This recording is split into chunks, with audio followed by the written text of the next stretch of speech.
আমাদের কিরণের তো এভাবে কেড়ে যাওয়ার কথা ছিল না। ছলে কৌশলে হারিয়েছে কটকটি। ধর্মযুদ্ধে কটকটি কিরণের সঙ্গে কখনোই পেরে উঠত না, এমনটাই তো মায়াপুরীও আশঙ্কা করেছিল। আর এসবের মধ্যে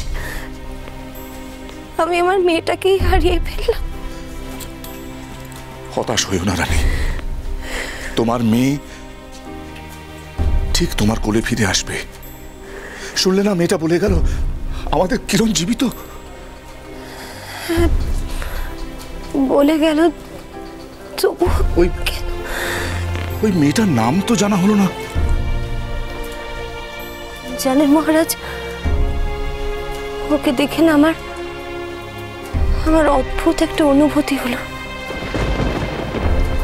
ঠিক আমার কিরণের মতো। আমার কিরণের বয়সী। বারবার কিরণের কথা মনে পড়ে যাচ্ছিল। মহারাজ, আমাদের কিরণ আসবে না, ঠিক এভাবে এসে আমাদের সামনে দাঁড়াবে, তাই না মহারাজ? কি বলে সান্ত্বনা দেব তোমায়? আমি যে নিজেও শঙ্কিত, তবু আশা রাখি কিরণ ফিরবে। এবার বল দেখি। দিবা, এই মেয়েকে যত তাড়াতাড়ি পারো বিদায় করো, না হলে কিন্তু আমরা সবাই খুব বিপদে পড়বো। কি আবল তাবল কথা বলছিস বল দেখি। আদিমা, এদিকে এসো। দেখো, কুমারকে নিয়ে মহারাজ মহারানী খুব চিন্তিত, সবাই খুব চিন্তিত। হ্যাঁ, মানে সবাই একটাই কথা বলছে যে ওই জঙ্গলে কুমারের সাথে কে ছিল। তাই সময় থাকতে থাকতে তুমি মেয়েকে বিদায় করো। তাই বিদায় করবো? কেনই বা করবো? দেখো আদিমা, আমি চাই না কারো কোনো ক্ষতি হোক, আর আমি কুমারের ক্ষতি হোক সেটাও চাই না। না না, এমনি কারোর কোনো ক্ষতি করবে না। তুমি জানলে কি করে? তুমি চেনো এই মেয়েটাকে? তুমি জানো ওর পরিচয়? না, তেমন ভাবে জানি না, তবে আমি নিজে পরীক্ষা করে দেখেছি। ও শুভ। ফাতিমা, তুমি কেন শুধু শুধু মায়া বাড়াচ্ছ? শোন, উর্মিমালাকে বিদায় করার কথা তোর মাথা থেকে দূর কর দেখি।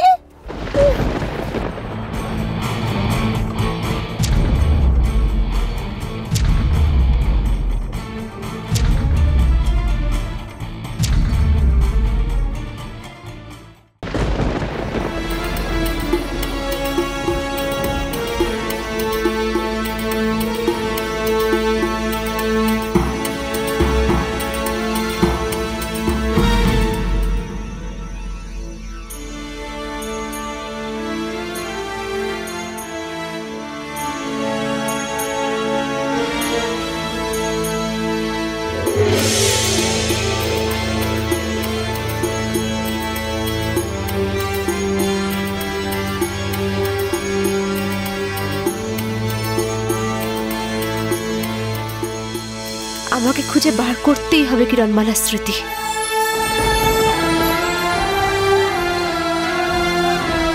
কিরণমালাকে জানাতেই হবে কি তার আসল পরিচয়, না হলে যে এই সংসার ধ্বংস হয়ে যাবে।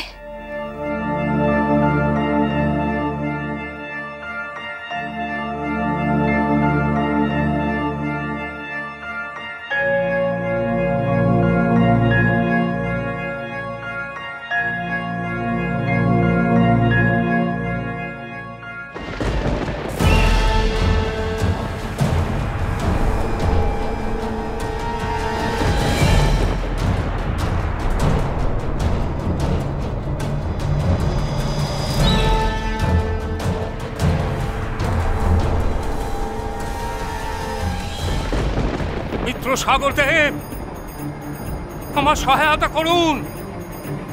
উঠে আসুক আপনার পর্বত প্রমাণ ঢেউ। উঠে আসুক আর ছিন্ন ভিন্ন করে দিক ওই বজ্ররশ্মিকে।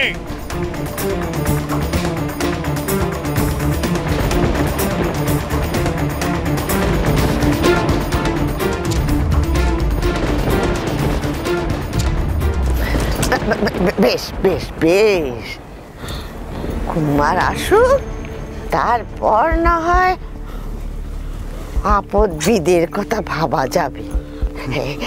রাজসভায় কি হলো বল দেখি শুনি। রাজসভায় আমি কোনো মতে প্রাণ হাতে করে বাড়ি ফিরেছি, বুঝেছো? কেন রে, তোর প্রাণ আবার কে হরণ করলো?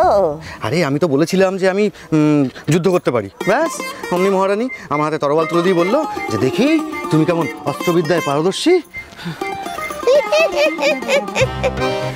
যেমন তুই তেমনি তোর বুদ্ধি।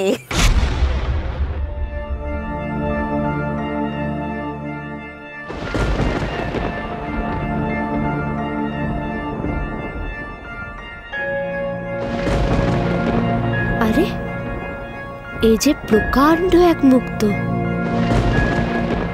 কিন্তু তার মধ্যে দিয়ে ওটা কিসের যদি বেরিয়ে আসছে?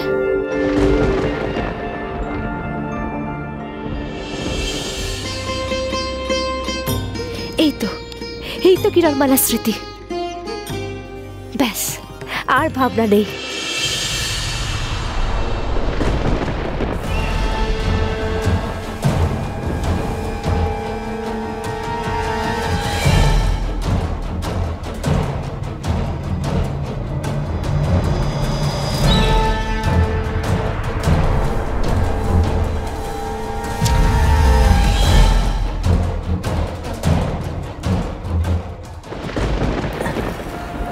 ও মেয়ে, কি রান্না করছিস রে?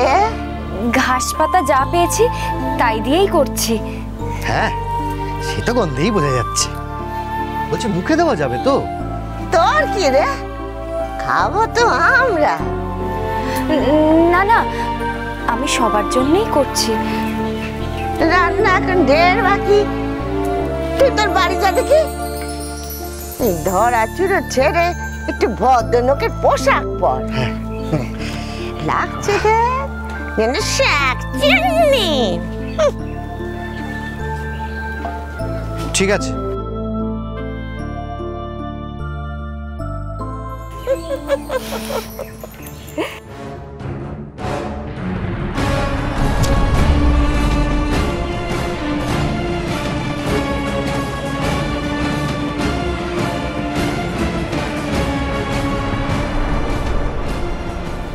ও মেয়ে, রান্না তো দেখছি ভালোই পারিস। হ্যাঁ, কেমন রং হয়েছে দেখি।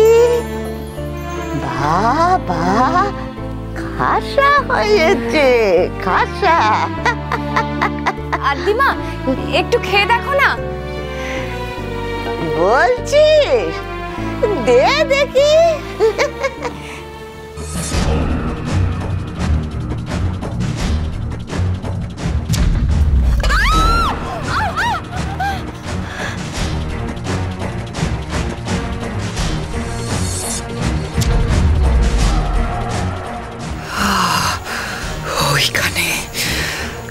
ওইখানে আছে কিরণমালা, ওইখানে।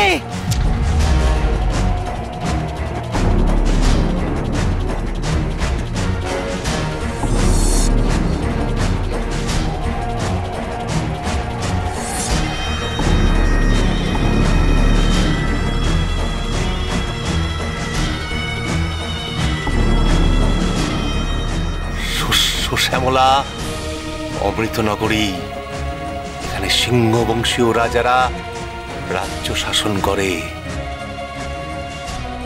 এখন এই অমৃতনগরীর রাজা বিক্রম সিংহ, অমৃতের উত্তরাধিকারী।